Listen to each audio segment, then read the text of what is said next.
Olá, eu sou o pastor William, pastor da Sexta Igreja Presbiteriana de Guarulhos, e esse é a nossa devocional baseada no Catecismo de Heidelberg. Hoje vamos falar um pouco sobre consolo. Consolo é um ato de tentar aliviar a dor emocional ou relativa a mágoas, tristezas, algo que a pessoa esteja sentindo por conta das circunstâncias que lhe sobrevêm. O consolo, ele pode partir de diversos aspectos, alguns aspectos de crenças, valores morais ou alguma coisa relacionada a isso. O nosso consolo, ele vem das Sagradas Escrituras. Nós somos cristãos e cremos que a Escritura é de fato a palavra de Deus. O Catecismo de Heidelberg, ele nos fala sobre consolo de uma forma muito especial e muito maravilhosa nas duas primeiras perguntas. Ele nos dá uma base bastante segura para vivermos em momentos de dor e de aflição. Essa base está alicerçada na Santa Palavra de Deus. A pergunta do Catecismo é: qual é o seu consolo na vida e na morte? Qual é o seu único consolo na vida e na morte? O meu único consolo na vida e na morte, o Catecismo responde, é que não pertencemos a nós mesmos, mas pertencemos de corpo e alma, tanto na vida quanto na morte, ao nosso fiel Salvador, Jesus Cristo. Ele, Jesus Cristo, pagou completamente todos os nossos pecados com o seu sangue precioso e libertou-nos de todo o domínio do diabo. Ele também nos guarda de tal maneira que, sem a vontade do nosso Pai Celeste, nem um fio de cabelo pode cair da nossa cabeça. Na verdade, todas as coisas cooperam para a nossa salvação. Por isso, pelo seu Espírito Santo, ele também nos assegura a vida eterna e faz-nos dispostos e prontos de coração para viver para ele de agora em diante. Veja, meus amados irmãos, que o consolo do cristão, ele está na certeza de salvação. Por isso, este consolo, ele é único e ele abrange tanto a vida quanto a morte. O nosso consolo em vida é que agora pertencemos ao nosso Senhor.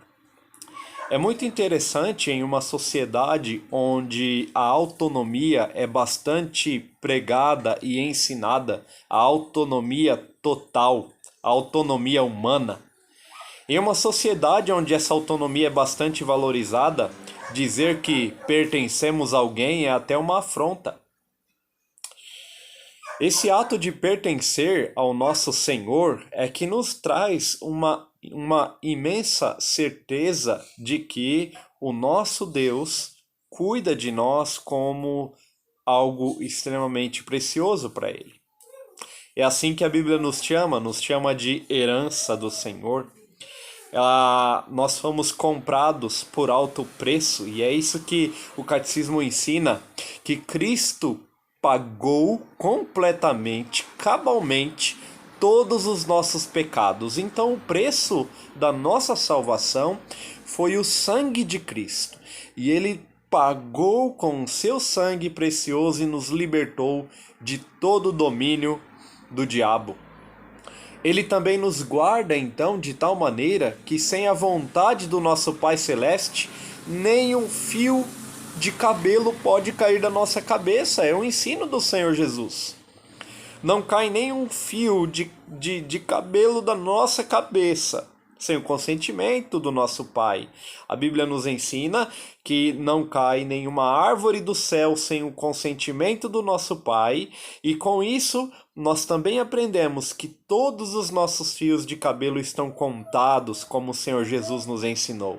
Isso significa que o nosso Deus, o nosso Pai, nos conhece, tem um relacionamento profundo conosco. Ele nos comprou com o sangue do seu próprio Filho e agora somos dele. Por isso somos chamados de noiva do Senhor, somos a igreja é chamada de noiva do Senhor, somos chamados de seus filhos, somos chamados de sua herança, porque pertencemos a Deus e dele somos para sempre. Esse é o nosso consolo, meus queridos irmãos. E o nosso consolo também abrange todas as circunstâncias humanas. Quando o catecismo diz que todas as coisas cooperam para a nossa salvação, Romanos 8 diz que todas as coisas cooperam para o bem daqueles que amam a Deus. Ou seja, daqueles que foram chamados e escolhidos por Deus. Deus então nos elegeu para sermos conforme a imagem do seu Santo Filho. Quer dizer, todas as coisas que acontecem agora e todas as coisas que acontecerão no futuro, elas são para o nosso bem e para a nossa salvação. Isso é um consolo sem tamanho, é um consolo glorioso. E perceba que esse consolo, ele abrange tanto o presente momento quanto o momento futuro, na morte. É tão bom saber, diante da morte, diante da dor, diante de um leito de sofrimento, é tão bom saber que somos do Senhor. E que o preço da nossa salvação foi pago. Os nossos pecados foram punidos no nosso Redentor Jesus. E por isso, o Catecismo de Heidelberg continua na pergunta de número 2, dizendo: o que é que você precisa saber para viver e morrer nessa consolação? É tão bom morrer na consolação. É tão bom viver na consolação e é ainda melhor morrer nela. Pessoas estão morrendo sem esperança. Pessoas morrem sem uma consolação. Pessoas morrem sem certeza de vida. E a palavra de Deus, ela vai nos ensinar que nós podemos confiar quando recebemos o Senhor Jesus, que agora somos de Deus. João capítulo 1, versículo 12, diz que todos quantos o receberam, o Senhor deu-lhes o poder de serem feitos filhos de Deus, a saber, aos que creem no seu nome. E em João 3,36 nós vemos que quem crê no Filho tem a vida eterna. Quer dizer, não terá a vida eterna. Não é futuro, mas tem a vida eterna já no presente momento. Por isso o consolo é na vida e é um consolo que abrange também a morte. O catecismo responde assim: o que nós precisamos então fazer para viver e morrer nessa consolação? O que precisamos saber? Primeiro, precisamos saber como são grandes os nossos pecados e miséria. E em segundo lugar, de que modo somos libertos de todos os nossos pecados e miséria.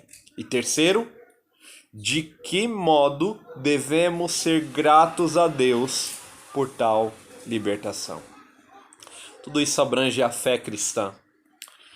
Os nossos pecados e miséria, precisamos entender que nascemos em pecado, como diz a palavra de Deus no Salmo 51, versículo 4, que todos pecamos, como diz Romanos capítulo 3. Precisamos saber que por meio da fé em Jesus Cristo, nós somos libertos do pecado, nós somos libertos da condenação do pecado. Em João capítulo 8, versículo 36, Jesus disse que se o Filho vos libertar, verdadeiramente sereis livres. Quer dizer, isso é consolador. Cristo me libertou do poder do pecado, Cristo me libertou da escravidão ao pecado e agora eu sou livre para viver para a glória de Deus. Devemos então saber que o preço já foi pago e agora devemos viver de tal modo que a nossa vida seja uma vida de gratidão a Deus. Devemos ser gratos a Deus. Devemos agradecer a Deus por tão grande salvação. Este é o nosso consolo, na vida e na morte. Na verdade, esse é o nosso único e maior consolo. Deus nos deu o seu Filho. E agora podemos crer no seu Filho e receber a salvação por meio da morte do Redentor e Salvador Jesus. Se você ainda não professou a sua fé em Jesus Cristo como único Salvador, eu te conclamo, eu te exorto a que creia em Jesus Cristo como Senhor e Salvador. Como diz João 3, o Senhor Deus enviou, João 3,16, porque Deus amou o mundo de tal maneira que deu seu Filho unigênito, para que todo aquele que nele crê não pereça, mas tenha a vida eterna. Entregue a sua vida a Jesus, confie nele como único Salvador e Redentor, para que você também possa desfrutar deste único e maior consolo na vida e na morte.